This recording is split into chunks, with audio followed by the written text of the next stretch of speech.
നമസ്കാരം, എല്ലാ കുട്ടികൾക്കും ഗിരീഷ് സാറാണ്. +1 റിസൾട്ട് ഏറ്റവും കൂടുതൽ ഇനിയും കേരളത്തിൽ കാത്തിരിക്കുന്ന ഒരു പബ്ലിക് എക്സാമിൻ്റെ റിസൾട്ട്, അത് തീർച്ചയായിട്ടും +1 റിസൾട്ടാണ്. ഇപ്പം തന്നെ ഏറെ വൈകി. സാധാരണ മെയ് അവസാനം അല്ലെങ്കിൽ ജൂൺ ആദ്യം, അതിനപ്പുറത്തേക്ക് സാധാരണ റിസൾട്ട് വൈകാറില്ല. ഈ വട്ടം ജൂൺ 15 ഒഫീഷ്യൽ ഡേറ്റ് പറഞ്ഞിട്ടുണ്ട്. അന്നേരം ഒരുപാട് സ്ട്രോങ് ആയിട്ടുള്ള റൂമേഴ്സ്, പല കുട്ടികളും പറഞ്ഞു ജൂലൈ ലാസ്റ്റ് ആകും, ഓണം കഴിഞ്ഞിട്ട് റിസൾട്ട് വരത്തുള്ളൂ. നമുക്ക് നമ്മുടെ ചാനലിലൂടെ കൃത്യമായിട്ടുള്ള അപ്ഡേറ്റ്സ് മാത്രമേ നൽകത്തുള്ളൂ. നിങ്ങൾ ആദ്യമായിട്ടാണ് ചാനൽ കാണുന്നതെങ്കിൽ ഉറപ്പായിട്ടും ഫോളോ ചെയ്യുക, അല്ലെങ്കിൽ സബ്സ്ക്രൈബ് ചെയ്തേക്കുക. എന്തായാലും റിസൾട്ടിനെ കുറിച്ചുള്ള ഒഫീഷ്യൽ അനൗൺസ്മെന്റ് ഇത് തന്നെയാണ്, കൃത്യമായിട്ടുള്ള അപ്ഡേഷൻ ഇത് തന്നെയാണ്. കാരണം നേരത്തെ മെയ് അവസാനം പറഞ്ഞു, ജൂൺ ആദ്യം പറഞ്ഞെങ്കിലും ജൂലൈ 15-നാണ് റിസൾട്ട് വരുന്നതാണ്. ഇതിൽ ഒരു മാറ്റവും ഇതുവരെ വന്നിട്ടില്ല. റൂമേഴ്സ് തന്നെയാണ്.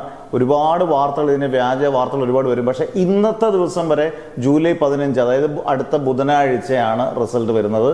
അതിൻ്റെ സമയവും കാര്യങ്ങളും കൃത്യമായിട്ട് ഏതൊക്കെ സൈറ്റിലാണ് നോക്കേണ്ടതെന്നെല്ലാം നമ്മുടെ വീഡിയോയിലൂടെ വ്യക്തമായിട്ട് വരും.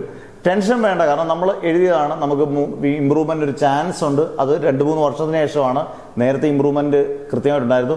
ഇമ്പ്രൂവ്മെൻറ്റ് ഇപ്പോഴും ഉണ്ട്. പക്ഷേ മാർച്ചിലായിരുന്നു ആദ്യമായിട്ട്. 3 വർഷത്തിന് ശേഷം വീണ്ടും ഒക്ടോബറിലോട്ട് ആക്കിയിട്ടുണ്ട്. പക്ഷേ ഓഗസ്റ്റ്, സെപ്റ്റംബർ 2 മാസം പോലും തികച്ചു കിട്ടത്തില്ല ഇമ്പ്രൂവ്മെൻറ്റ് പഠിക്കാൻ. അത് മാത്രമേ ഉള്ളൂ ഇതിനകത്തുള്ളൊരു ഇമ്പ്രൂവ്മെൻറ്റ് പഠിച്ച് ഒരു 3 വിഷയമാണ് മാക്സിമം നമുക്ക് ഇമ്പ്രൂവ്മെൻറ്റ് ചെയ്യാൻ കഴിയുന്നത്. നിങ്ങളുടെ ഏറ്റവും നല്ല ഭാഗ്യമാണ് ഈ 3 വിഷയം നല്ല ഗംഭീരമായിട്ട് പഠിച്ച് നല്ല മാർക്ക് കിട്ടിക്കഴിഞ്ഞാൽ +1 +2 കൂട്ടുന്നതാണ് +2ൻ്റെ മാർക്ക് വരുന്നത്. അത് ഗംഭീരമായിട്ട് നമുക്ക് മാർക്ക് മേടിക്കാം. അന്നേരം ചേഞ്ചസ് ഒന്നുമില്ല.